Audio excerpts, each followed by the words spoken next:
Bom, pessoal, espero que estejam todos bem. Como eu havia prometido, vamos discutir hoje como chegar às transformações de Lorentz. Tá? Deixa eu apenas aumentar aqui um pouquinho a tela para que vocês possam ver como se fosse uma apresentação.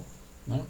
E sem mais delongas, né, para chegar às transformações de Lorentz existem vários métodos. Tá? Eu, nas notas de aula, apresento três métodos diferentes que tem um pouco de diferença, na verdade, na abordagem e na forma como eles são apresentados, tá certo?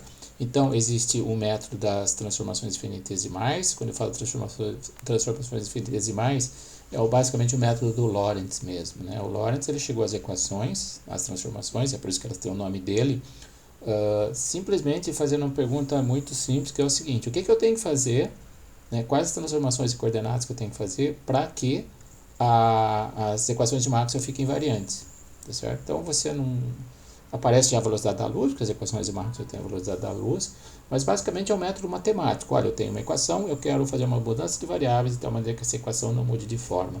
Se você fizer isso, você chega às equações, às transformações de Lorentz.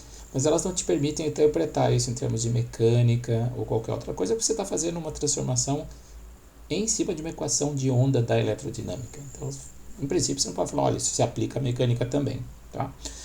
O outro método é o método baseado nas propriedades de simetria do espaço, que é uma outra maneira elegante de dizer equivalência de diferenciais inerciais, e causalidade. Tá certo?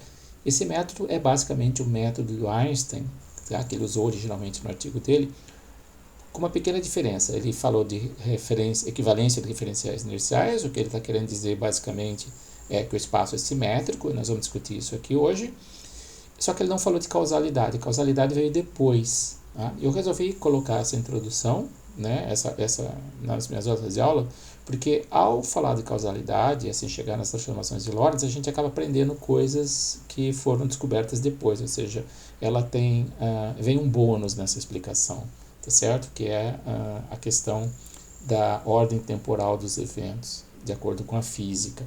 Tá certo? E basicamente eu usei para isso o livro do Terlecki, que é muito bom para isso. Ele faz isso de uma maneira brilhante, né? Obviamente ele não fala de causalidade. A causalidade quem fala é aquele livro que eu comentei rapidamente com vocês, do Mittelstadt, mas a discussão do Mittelstadt é muito boa, perdão, e por isso eu resolvi incluí-la, tá certo? Nesse método. E o terceiro método é o método de Einstein mesmo, que eu vou usar para vocês, vou explicar como é que Einstein chegou nas equações, tá? Que é basicamente igual o método 2, com a diferença de que ele não fala de causalidade, mas ele fala de constância da velocidade da luz, tá certo? Então esse é o método que eu vou apresentar aqui para vocês hoje, né? Então nosso objetivo é chegar às transformações de Lorentz da mesma maneira que o Einstein chegou, com uma notação obviamente um pouco diferente, tá? E entender que as transformações de Lorentz, elas são propriedades fundamentais do espaço combinadas à constância da velocidade da luz. E quando a gente fala que elas são propriedades fundamentais do espaço, elas não são restritas à eletrodinâmica. Isso faz com que elas sejam válidas para toda a física, tá certo? Isso que é muito importante. E é importantíssimo falar da velocidade da luz, senão você não chega às equações da maneira como a gente as conhece, tá certo? Eu vou usar o método de Einstein, então, que aparece como a terceira dedução das notas de aula, mas nas notas de aula, por uma questão de coerência, eu usei a mesma notação que eu usei na dedução 2 do Terlecki, tá certo? Aqui eu vou usar uma notação um pouco diferente, que é a notação do livro do Resnick, tá certo? Porque ela é uma notação um pouco mais matricial, por assim dizer. Então, só para dar um gostinho para vocês de como a coisa fica. Se você for olhar o trabalho original do Einstein, é difícil entender, a notação dele é muito confusa. Então, basicamente, essa aula vai ser as transformações de Lorentz, segundo Einstein, mas usando uma notação um pouco mais moderna, que é a notação do Resnick. Como eu falei para vocês sabem, eu acho que é muito importante a gente olhar diferentes livros. É por isso que o método que eu apresentei na nossa de aula, né, é o método Terlecki, que é baseado no método de Einstein. No fundo, tudo isso está relacionado. E eu aconselho muito a vocês lerem a seção 2.4 das minhas notas de aula, né?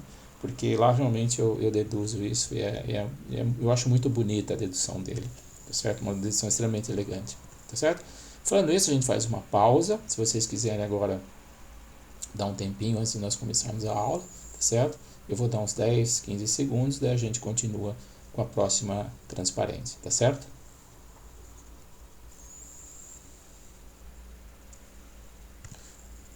Bom, vamos lá então, a gente quer falar das transformações de Lorentz. Então, qual que é a tarefa que nós temos? Nós temos que traduzir o que eu falei antes, que é simetria e constância da velocidade da luz em fórmulas, certo? Não adianta a gente falar, olha, é muito bonito as palavras bonitas, mas a gente tem que, de uma certa maneira, falar como é que eu traduzo isso em equação, como é que isso que eu chego nas fórmulas, né? Então, nós temos que traduzir isso nas equações, né? Em forma de equaç'ões.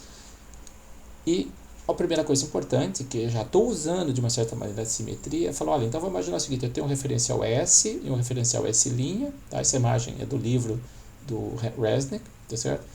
E que no instante inicial coincidem, e à medida que o tempo passa, o referencial S' se desloca com velocidade constante em relação ao referencial S, passado um tempo t, ele está a uma distância vt. A origem dele está a uma distância vt da origem do outro referencial para qualquer instante t. Notem que os eixos y' e y são mantidos paralelos, z e z' são mantidos paralelos, e o x' e o x coincidem, tá certo?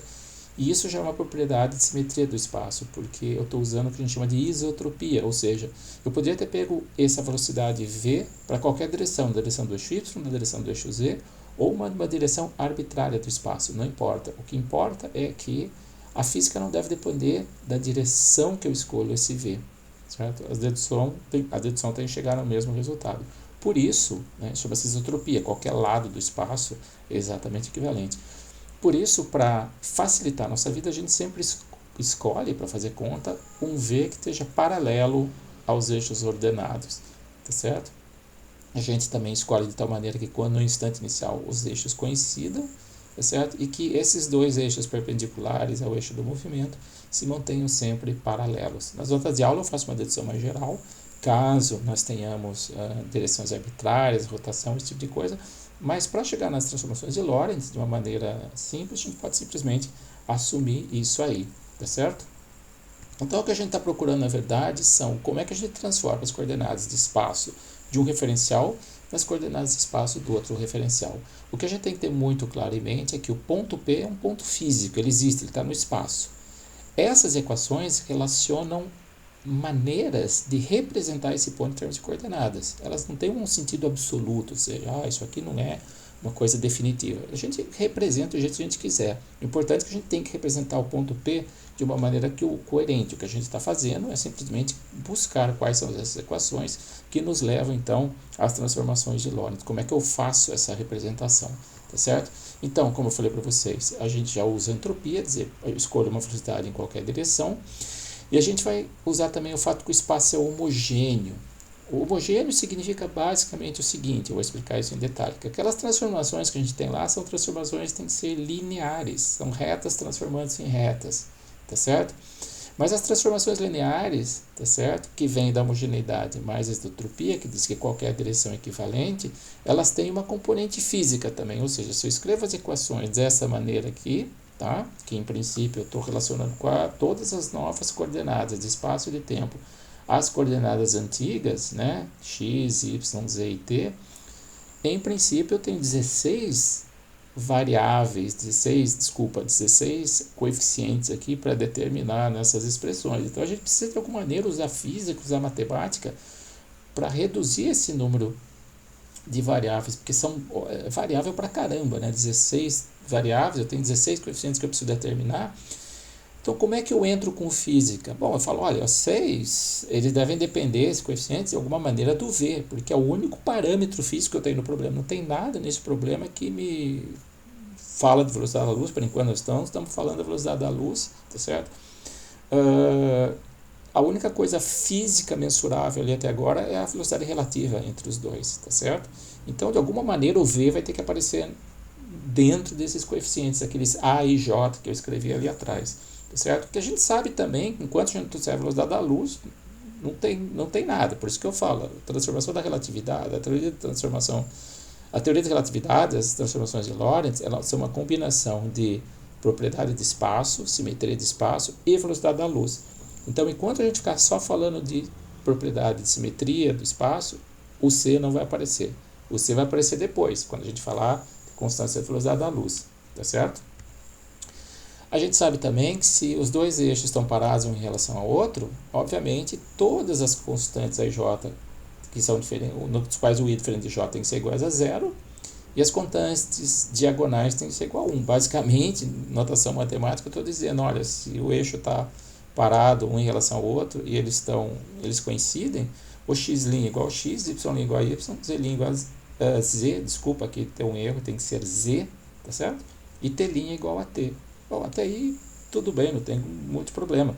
A gente sabe também que se as velocidades forem baixas, aquelas transformações lá com todos aqueles índices têm que virar as transformações de Galileu que a gente conhece, né? Isso é uma outra condição física que nós temos, tá certo? Então, voltando um pouco à questão da homogeneidade, que eu disse para vocês, mas não expliquei exatamente o que é. Homogeneidade significa fisicamente o seguinte: se você medir distância, o resultado da tua medida não pode depender do ponto do espaço onde você faz essa medida. Basicamente assim, olha, se você tomar um copo d'água na sua casa, o efeito físico, as leis da física que regem o você beber o copo d'água são as mesmas leis físicas que regem você beber o copo d'água no campus do Vale, por exemplo. Não vai ter diferença nenhuma na física da água na sua casa e na física da água do campo do Vale. Certo? Essa é a explicação física da homogeneidade. Mas quando a gente está falando de física, a gente está falando em medidas, em distâncias, tá certo? E isso que é muito importante, porque a teoria da relatividade, no fundo, é uma teoria que relaciona dois referenciais iniciais e você usa referencial para fazer o quê? Para medir distância, para medir velocidade, para medir comprimento, para medir intervalo temporal. Então, vamos imaginar que as transformações não fossem lineares, mas fossem quadráticas. Tá? Vou pegar um exemplo. Imagina que o x', só o x', fosse uma função quadrática do x, com uma constante A11, tá certo? O que aconteceria nesse caso? Fala assim, vou medir o tamanho do objeto. Bom, se você pega o tamanho do objeto, que é a distância entre dois pontos nesse objeto, entre o começo e o fim dele, por exemplo, né? Perdão. A distância dada nesse novo referencial, por essa transformação, vai ser a diferença, né, da coordenada 2 do objeto, x2' é proporcional a x2 ao quadrado vezes a11, e x1' é proporcional a x1 ao quadrado vezes a11. Então, a distância que é dada aqui é proporcional a essa expressão das variáveis originais que você tinha. Tá, tudo bem, uma transformação matemática, não tem nenhum problema com isso, né? Perfeitamente válida. Mas pensa agora, por exemplo, uma régua. Você põe uma régua cuja ponta dela, uma régua de 1 metro, que o início dela está na posição x igual a 1 metro e o final dela está na posição x igual a 2 metros. A régua tem 1 metro, então entre x1 e x2 tem 1 metro, tá certo? Se você transformar isso aqui, tudo bem, vai dar simplesmente isso aqui. Ela vai dar a transformação, substitui os valores de x2 igual a 2, 4, x1 igual a 1 ao quadrado, 1. Isso aqui dá 3 a 1. Agora pega a mesma régua que você tinha colocado no ponto 1 e 2 e leva essa régua para os pontos 4 e 5, ou seja, cuja distância continua sendo 1 metro. Se você passar essa expressão para cá, você vai ver que isso aqui vira 25 menos 16, ou seja, 9 a 1. Ou seja, se você estiver no eixo, no referencial S, você vai medir uma régua de 1 metro como tendo 1 metro. Se você deslocar a régua um pouquinho para frente, a régua vai continuar tendo 1 metro. Se você estiver no referencial S', a régua medida num ponto vai ter 3 vezes esse número e a mesma régua medida em outro ponto vai ser 9 vezes esse número. Ou seja, é incompatível isso. Você não pode ter um objeto cujo tamanho dele, cuja distância, né, falando em tamanho, mas vamos poder pensar em distância, depende de onde você está fazendo a medida. Ou seja, cada objeto teria um tamanho diferente dependendo de se você estivesse medindo esses objetos. Portanto, as equações não podem ser quadráticas ou qualquer potência das variáveis tem que ser linear, tem que ser uma reta, né? Porque a gente não pode privilegiar um ponto específico do espaço em relação aos outros, ou seja, medidas têm que ser iguais em quaisquer pontos do espaço. É por isso que as equações têm que ser lineares, as transformações têm que ser lineares. Se você quiser pensar em termos também de movimento retilíneo uniforme, como os referenciais são equivalentes, se você tem um movimento retilíneo uniforme no referencial, no outro referencial inercial, o movimento tem que ser retilíneo uniforme. Ou seja, você tem que mapear uma reta numa reta. E as transformações que mapeiam reta em reta são transformações lineares, né? Ou transformações afins, ou transformações projetivas, como vocês preferirem. Isso aqui você mapeia uma reta numa parábola, né? Não uma reta numa reta. Por isso as transformações têm que ser lineares, tá certo? Então, a isotropia e homogeneidade do espaço, vamos dizer como as transformações Tem que ser, elas têm que ser transformações lineares, não importa a direção que eu pegue, tudo é a mesma coisa. O princípio da relatividade, ou seja, a mecânica, nos diz, olha, as propriedades dos coeficientes, né, elas dependem da velocidade relativa. Né? Eu sei para velocidades baixas como elas têm que ser, eu sei um pouco a cara que elas têm que ter, né, em função das velocidades relativas entre os dois referenciais inerciais. Já a constância da velocidade da luz vai nos dizer futuramente o que acontece para qualquer valor de velocidade. Né? Então, de novo, enquanto eu ficar só nas questões dos referenciais, propriedades de espaço e tempo, eu vou conseguir chegar perto das equações, né, de Lorentz, considerando esses coeficientes aqui, e no máximo a transformação de Galileu, mas depois quando eu entro com a constância da velocidade da luz, é aí sim que eu consigo mostrar realmente que aparece nas transformações de Lorentz, do ponto de vista puramente de mecânica, um fator lá que é proporcional à velocidade da luz. Tá certo? Então vamos dar uma pausadinha aqui, porque isso aqui é um pouco tá corrido, né? A gente está falando bastante coisa num espaço de tempo relativamente curto, então vocês podem dar agora uma parada e vamos tentar então ver daquelas transformações lineares como é que fica, né? Como é que fica a cara delas quando a gente começa a entrar com argumentos de simetria e argumentos que são um pouco mais matemáticos, e traduzir as coisas em termos de matemática, tá certo?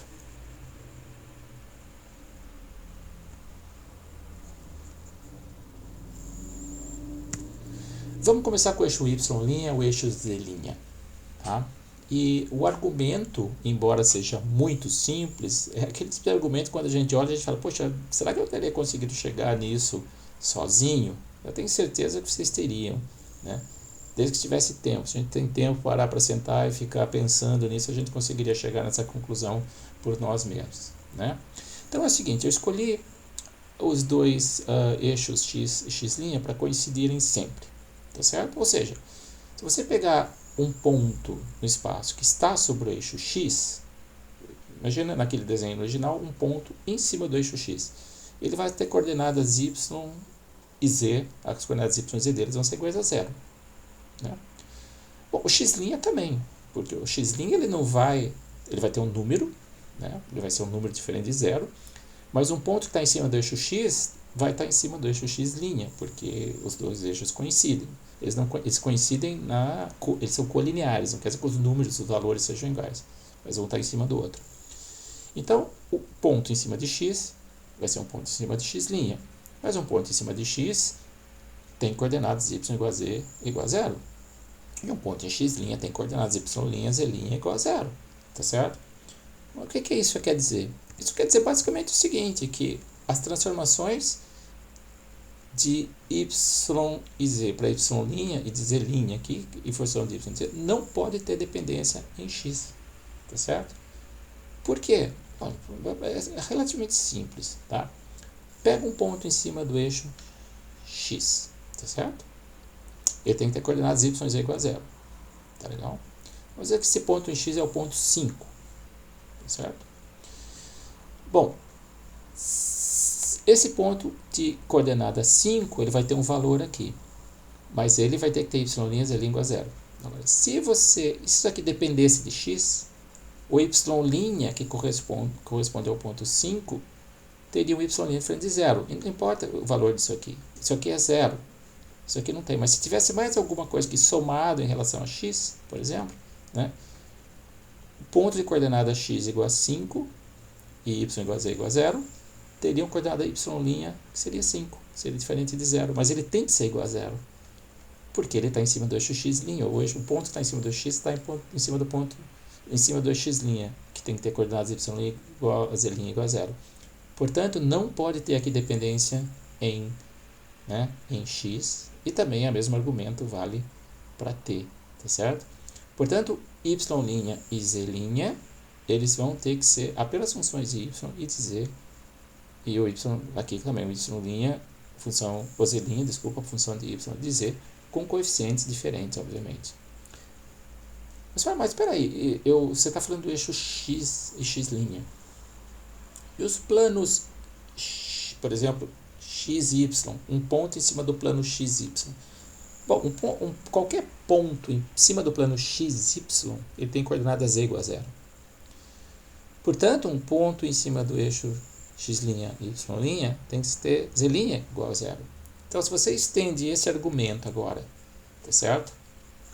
Para o plano x, y' e para o plano xz do plano x', z', o mesmo argumento é válido. Ou seja, qualquer ponto em cima de x', qualquer ponto em cima de x, y tem que ter z igual a 0, né? Se isso aqui tiver uma dependência em z, um ponto y' e x' frente a 0 mais z' igual a 0 vai ter uma coordenada dependente de z e não pode ter. Então, esse cara não pode existir. Da mesma maneira análoga, esse cara não pode existir. Então, mais uma vez, você chega à conclusão que as transformações de y' e z' são dadas por essas transformações de y só pode depender de y e z' só pode depender de z. Só que tem um detalhe a mais. Os eixos, por causa da isotropia do espaço, os eixos y', z' ou y' são completamente equivalentes. Se você pega o eixo x, existe uma infinidade de direções perpendiculares ao eixo x e perpendiculares entre si, né, que são equivalentes. Ou seja, se você pegar um y perpendicular, obviamente, ao eixo x, se você virar esse eixo y por alguns graus e pegar o novo eixo, né, o eixo z, que agora gira junto, existe uma infinidade de giros que a gente pode dar, né, de dois eixos perpendiculares em relação ao eixo x, que são completamente equivalentes. Ou seja, não tem por que um lado, por exemplo, um eixo z ser diferente de um eixo y, porque ambos são perpendiculares ao eixo x. Então, as direções perpendiculares ao eixo x sendo equivalentes, significa que essas transformações não podem ser diferentes, elas têm que ser exatamente a mesma transformação. Se você dissesse, olha, isso aqui é diferente disso aqui, significa que um eixo é diferente do outro eixo, tá certo? Então, devido a essa isotropia, né, da perpendicularidade do y' e do z' em relação ao x', ou do y e z em relação a x, você tem que ter que os dois são exatamente transformados pela mesma coeficiente. Porque se você estivesse falando, olha, se eles são transformados por coeficientes diferentes, isso significa que eles são diferentes. Eu conseguiria diferenciar um do outro. Um eixo seria um privilegiado, digamos assim. Isso não faz sentido, porque o espaço é isotrópico, né? Bom, mas ainda tem esse termo para ser determinado, esse A22. O que a gente pode fazer com isso aí? Bom, agora vem a questão da medida. Mas já assim, é um negócio bem legal isso aqui. Presta atenção que vocês vão entender. É bastante ilustrativo. Imagina uma régua de 1 metro que está parada na origem do sistema S, tá? Na direção do eixo Y. Tá? Uma régua de pé, tá certo? Então, bom, a régua tem 1 metro. Bom, se você for para o referencial Y', você vai medir essa régua como tendo, na verdade, né, A22 metros. A transformação aqui, ó, A22 metros, tá certo? Bom, agora faz o seguinte, pega essa régua e dá para o Y'. Fala, olha, bota essa régua de pé em cima da tua origem, do x' igual a 0, e põe a régua de 1 metro de pé. Ele vai falar, bom, a régua tem 1 metro, certo? Daí, qual que é o tamanho da régua que o y mede? Bom, a transformação da relatividade tem que ser uma transformação inversa. O y vai ver essa régua de 1 metro como tendo 1 sobre A22 metros. Só que assim, olha, as transformações são completamente equivalentes. Do ponto de vista físico, não tem sentido falar, olha, o x está parado, o x' se move, ou o x' está parado, ou o x se move no sentido contrário.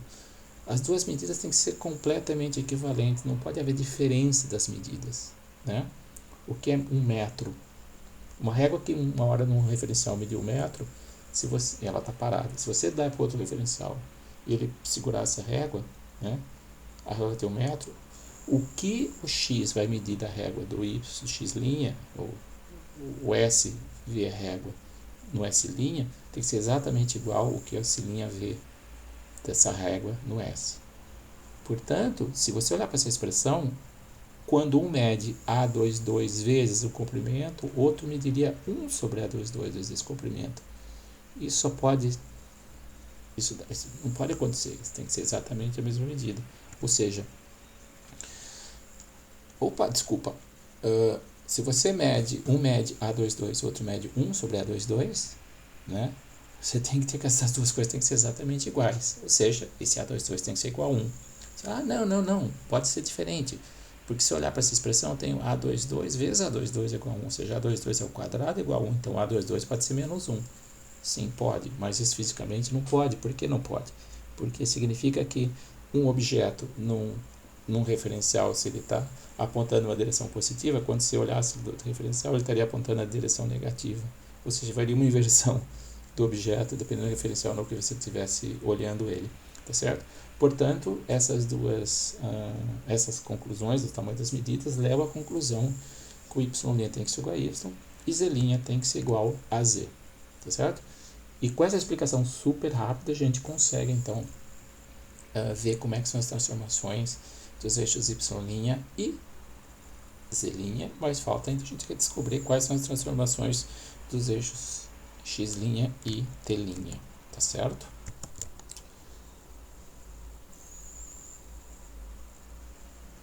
Bom, voltando então da nossa pausa, né? O que a gente fez até agora? A gente basicamente reduziu as incógnitas das nossas expressões lá em cima e ficamos então, por enquanto, o x' a gente não pode falar nada dele, vou falar muito dele. O y' a gente sabe que tem que ser igual a y, z' tem que ser igual a z, e o t' também a gente não sabe, né, o que vai acontecer com ele.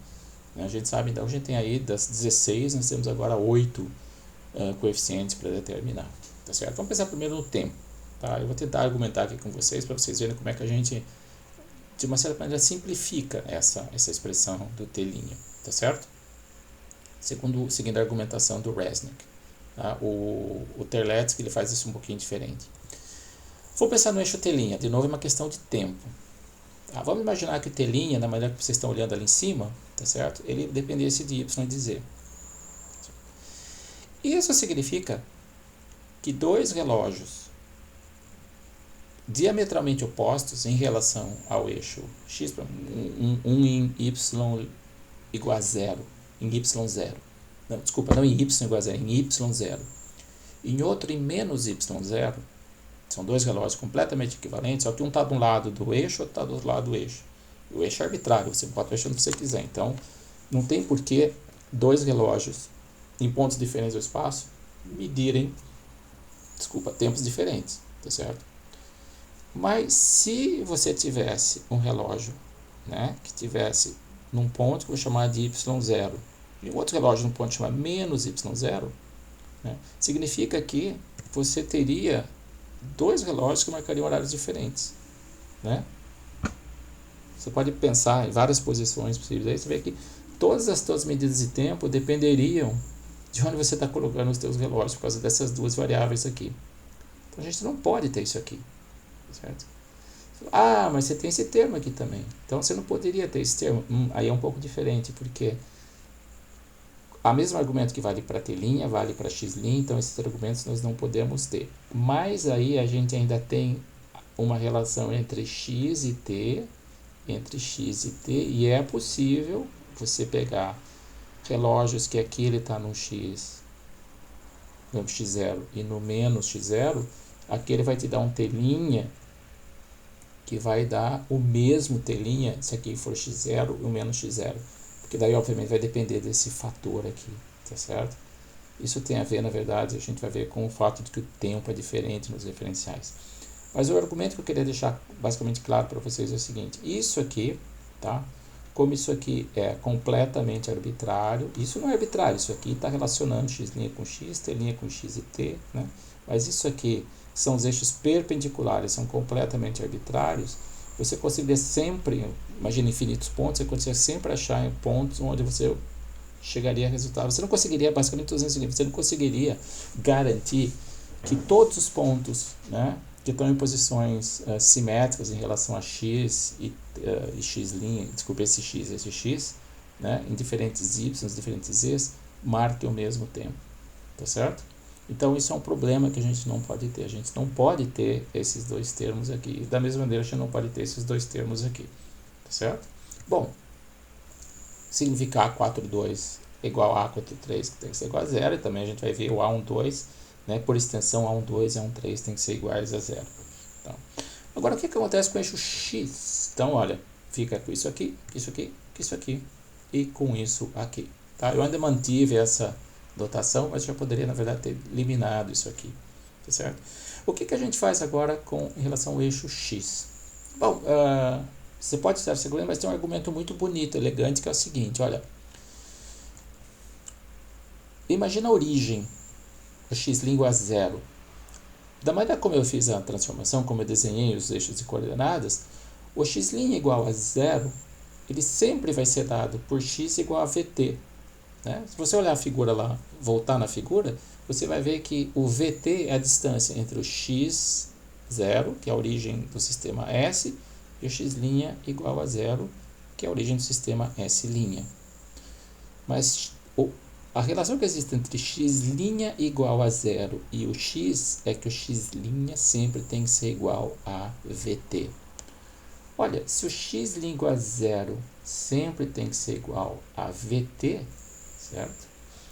A única maneira dessa, considerando que isso aqui não existe, certo? Isso aqui está fora. A única maneira dessa expressão sempre ser igual a vt é que esse termo aqui, né, seja A11 vezes V, menos V, desculpa, de tal maneira que você pode colocar isso em evidência, né, e escrever simplesmente o que eu estou escrevendo aqui, ó.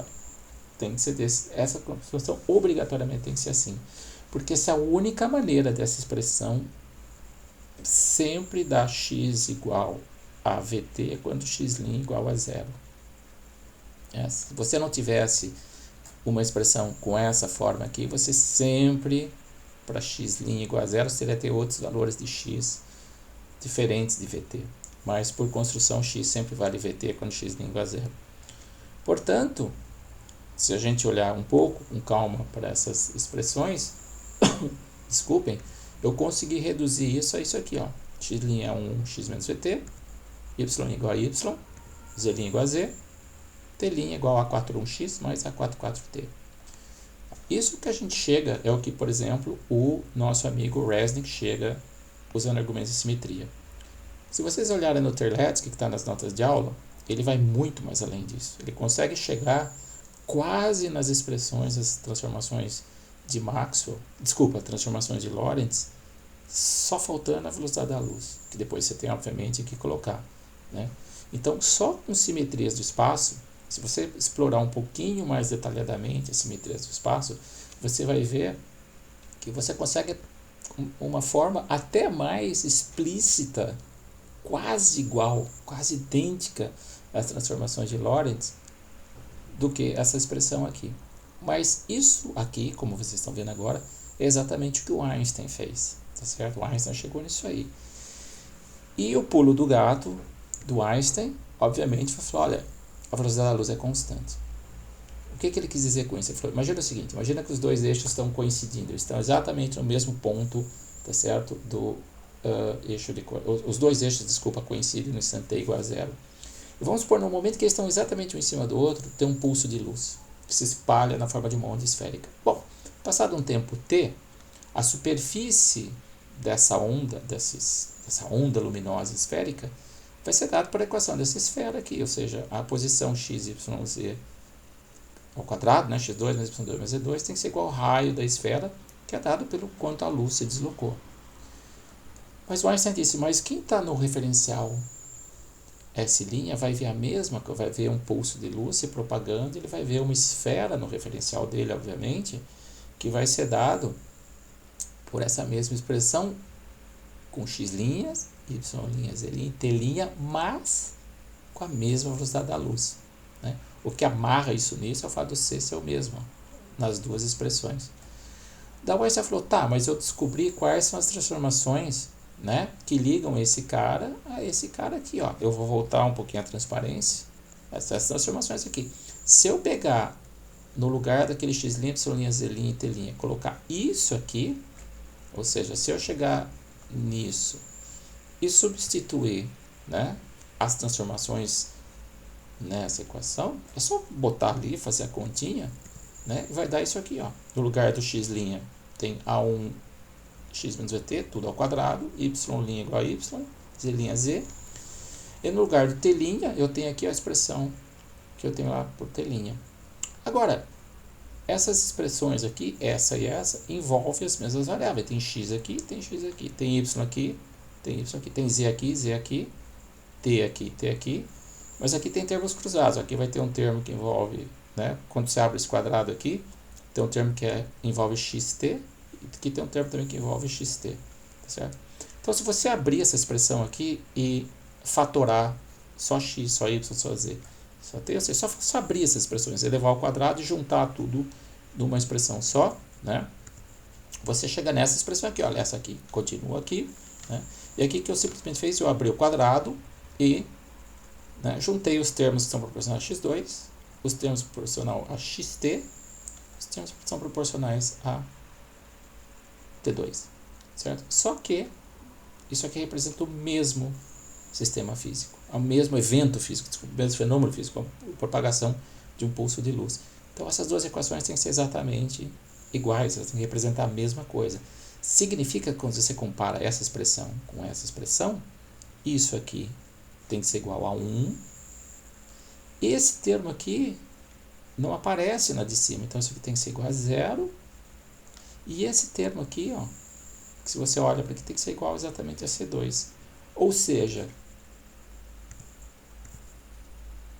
aquele último termo tem que ser C2, o primeiro termo tem que ser igual a 1, e o termo de mistura de x com t tem que ser igual a 0. Se você olhar para isso aqui, você tem três incógnitas, A44, A11 e A41. E tem três equações.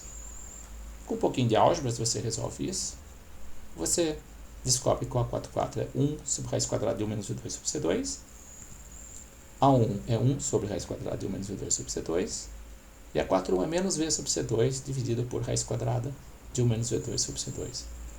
Ou seja, se você colocar as propriedades de simetria do espaço, as equações que nós somos levados pelas propriedades de simetria do espaço, a constante da velocidade da luz, você consegue determinar quem são os coeficientes, e a gente chega então que as transformações corretas que imbuem, que trazem dentro de si a simetria do espaço, a constante da velocidade da luz, são essas expressões aqui, que nada mais são que as transformações de Lorentz.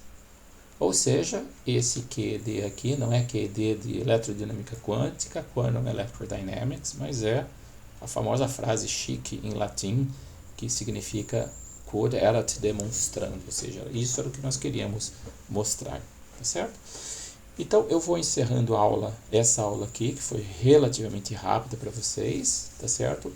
Mas eu queria deixar uma coisa bastante clara, tá? Que é o seguinte, as transformações de Lorentz, né, elas são deduzidas por Lorentz, baseadas nas propriedades matemáticas de uma equação matemática.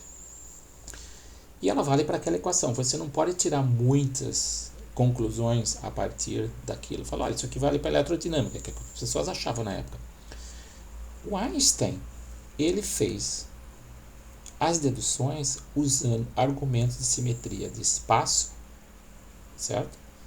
E constante da velocidade da luz, ou seja, argumentos físicos, né? Você pode falar, simetria do espaço até, né, um argumento matemático, mas não, ele está dizendo argumento, simetria do espaço para os eventos físicos, ou seja, as coisas da física não podem depender da direção ou da posição do espaço onde elas acontecem, certo? Então, quando você chega nessas mesmas equações usando argumentos físicos, isso vale para toda a física, porque a mecânica é feita em cima do espaço-tempo, a eletrodinâmica é feita em cima do espaço-tempo, tudo acontece em cima do espaço-tempo. Então, essas equações, elas têm consequências, que nós vamos ver nas próximas aulas, para toda a física, elas não são restritas à eletrodinâmica. O que o Lorentz podia dizer simplesmente, olha, não, isso vale para a eletrodinâmica, não pode ser mais nada. O que o Einstein fez, não, ele falou, olha, isso aqui vale para tudo, porque eu não estou falando de eletrodinâmica, eu estou falando do espaço, eu estou falando do tempo, tá certo? Então, assim a gente consegue chegar nessas equações. Só antes de encerrar, eu quero dizer para vocês, se vocês olharem na nota de aula, nas notas de aula, tá, que eu coloquei lá a dedução, a segunda dedução, que é a do Terlecki, vocês veem que ele consegue até chegar aqui com um termo que ele chama de eta, que ele consegue dizer que é constante e que tem unidade de velocidade ao quadrado, sem falar da velocidade da luz. Ou seja, você consegue chegar nessas equações aqui com um fator ainda a ser determinado aqui, aqui e aqui, tá certo? Sem mexer, sem sequer falar de velocidade da luz. Tá? Vai ser um fator eta lá a ser determinado. Daí você pode determinar experimentalmente qualquer coisa. Mas o que eu quero deixar claro para vocês é o seguinte: com simetrias, propriedades de simetrias do espaço, você quase chega nas equações de Lorentz. Tá? Mas aí você tem que falar da velocidade da luz para que aquele coeficiente que não foi determinado pelo Terlecki, pela dedução do Terlecki, possa ser igualado a C quadrado. Tá certo? Então, com isso eu queria encerrar a aula de hoje e a gente continua na próxima aula. Tá legal? Então, um bom estudo, um bom descanso para todos. Até mais.